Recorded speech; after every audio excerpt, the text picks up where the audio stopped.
house hacking, right? And there's duplex, there's single family, there's long-term, there's short-term. You want to walk us through real quick each of those options when looking into trying to live for free?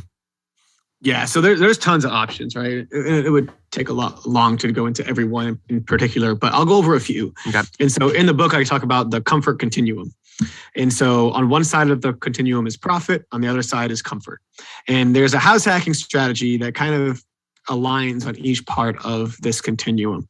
So if you want to be on the more comfortable side, you can do, and this is what I recommend for families to do, and you can have your own living space, you can live in the house of your dreams, right? But you just find a house that has an additional dwelling unit on the back, maybe a garage that you can convert, or maybe even like a basement that you can separate off in a separate entrance, and you can have an Airbnb or someone rent out that extra space.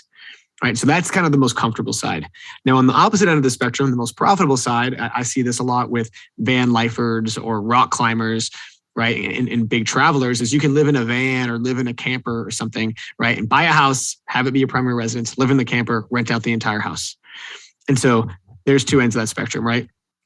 In the middle, which is a little bit more towards the profit side, is the rent by the room, right? So you buy a single family house, it's going to be cheaper than a multifamily, probably in a nicer area. You live in one bedroom, rent out the other bedrooms, but you have to share common spaces with your roommates. Mm-hmm.